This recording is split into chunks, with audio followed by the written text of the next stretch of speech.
Je leur ai promis, je me suis engagé en leur disant, venez avec nous et je vous promets de faire du Congo l'Allemagne de l'Afrique.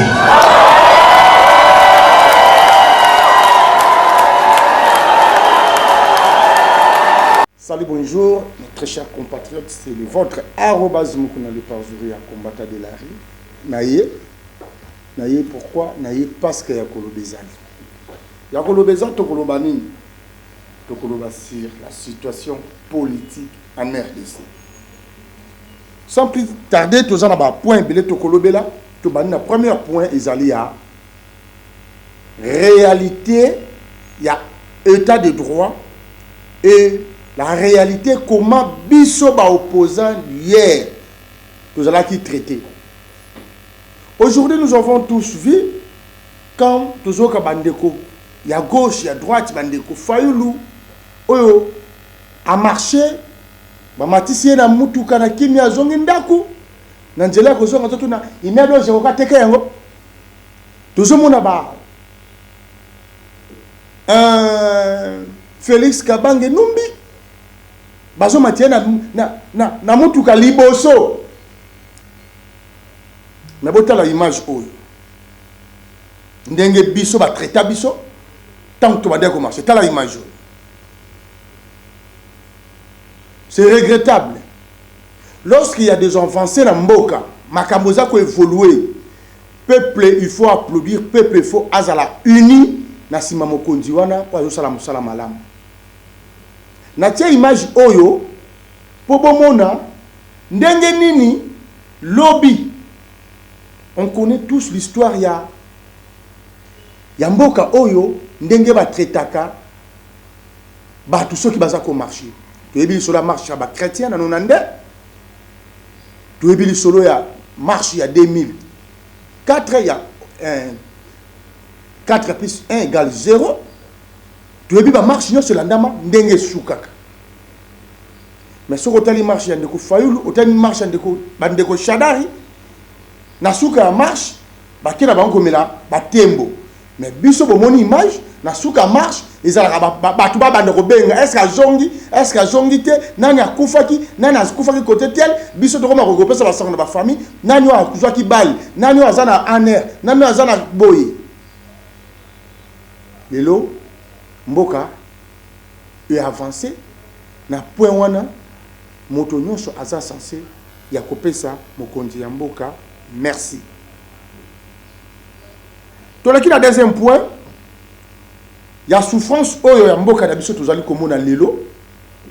Souffrance ya mboka na biso tozali komona ngo eza dû ya quoi? Ndenge toyokaki na matoi na biso nyonso oyo ndeko na biso Albert Yuma loba ke ye elongo na ndeko na ye Kabila basala eloko moko be o peuple akoki kolimbisaka bango te.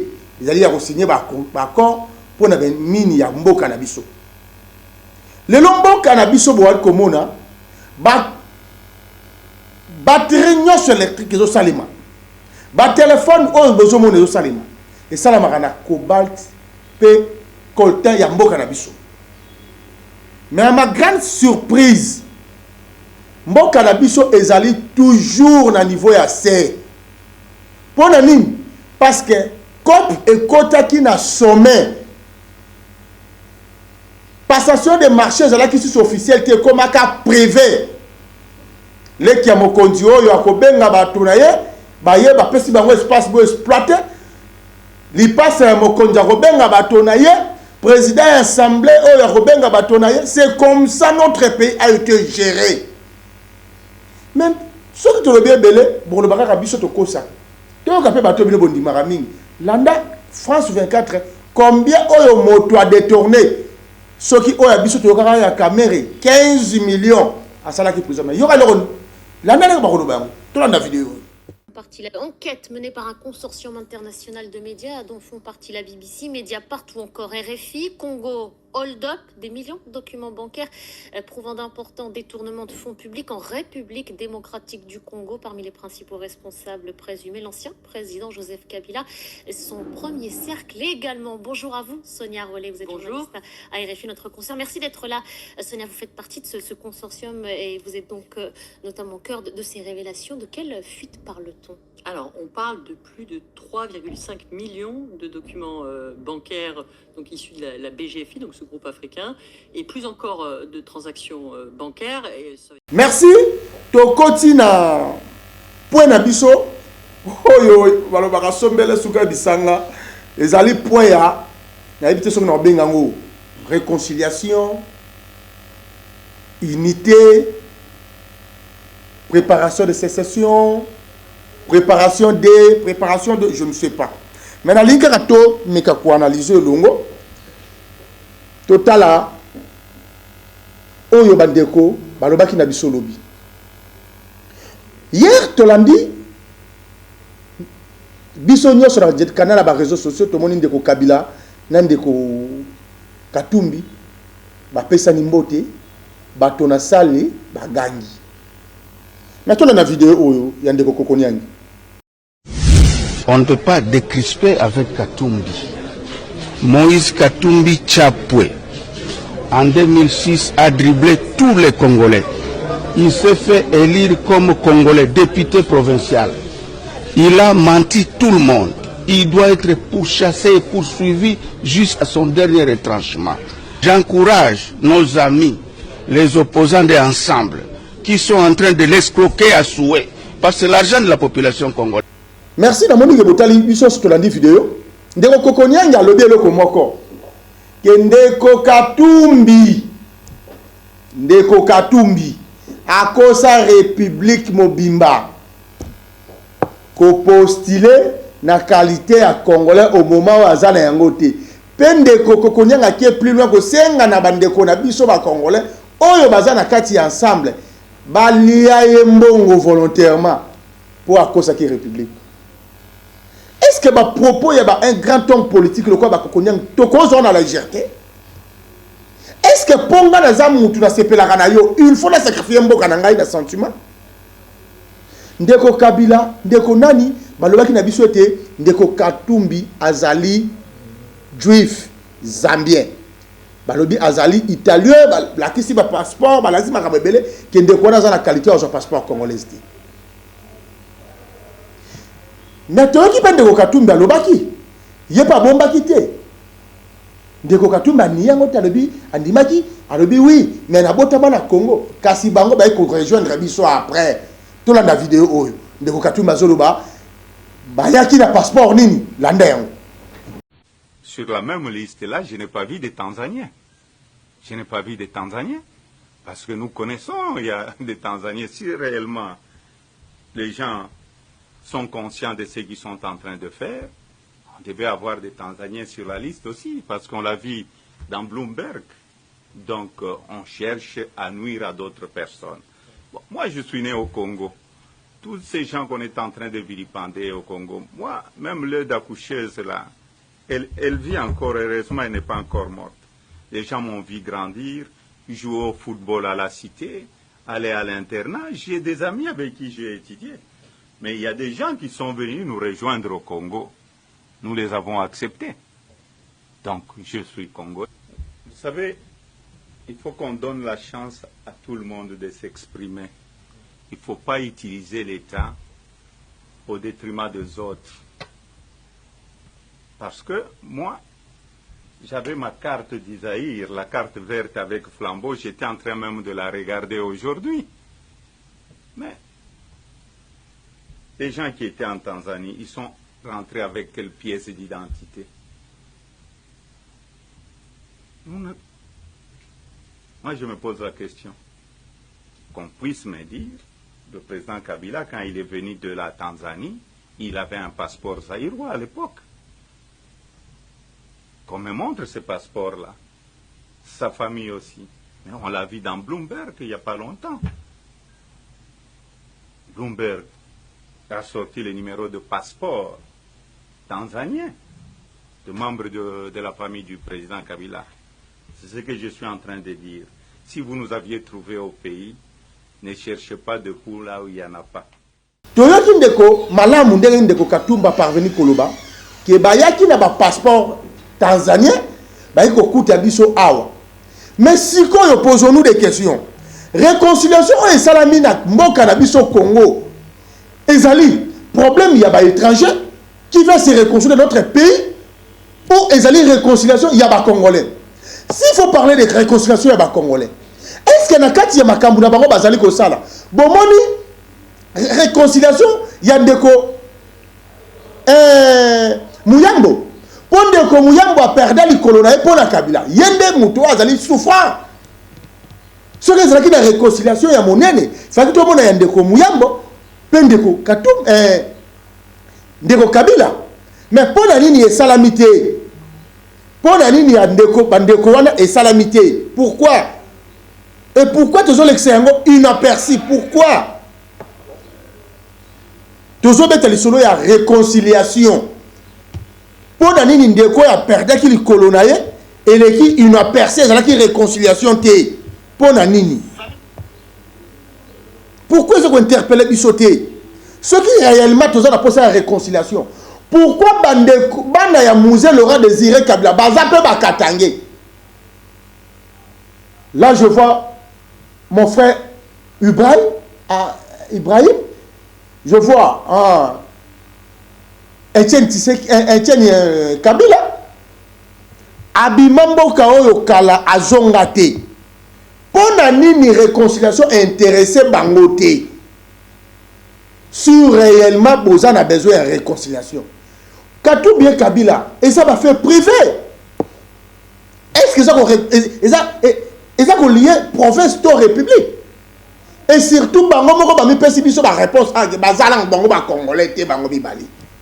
Et pourquoi koluka kotia ba? Ce qui toi qui n'a pas, ce qui réconciliation na ezala ki fondé. Biso nyonso toyebi ke na katanga babenga baba kyungu baba katanga. Pourquoi bango nyonso basangana ki tie bango balide bakenda ko s'incliner na tombe ya baba kyungu. Congolais fongola misu. Réconciliation, on a besoin de remettre la biso ma solo. Et allez réconciliation nini. Ce qui réellement a posé la réconciliation. Et ça qui va point très important. Et ça qui fait tout na. Qui a tué Mouzé Kabila? Ce qui réellement a posé la réconciliation. Il fallait poser la question. Qui a tué un Katumba Mwake? Mais pourquoi? On a-t-il le nom politique en zone d'ombre? Philosophe Mokwa Loba. Dès que le principe d'autorité s'introduit dans une science, le développement de cette science s'arrête. Lorsque Bozu au Kabila, o azali membre le la baninga nyonso na réconciliation, bo pesi bo kondi. Boyeba que sans il y a réconciliation, les allez sous-souté pour commis mo kondi avant dina ngamba na ye. Tout la nuit, tout c'est ndeko na biso Muyambo alobi yango après réconciliation. Abi réconciliation et ça rana réparation, tambola que l'on a réparation. Est-ce qu'il y a eu réparation? Est-ce qu'il y a eu réparation? Parlons un peu de réconciliation. Qui a fait quoi? Qui est qui? Moïse Katumbi, soi-disant Katangé, il a été chassé par un Katangé, Joseph Kabila, soi-disant.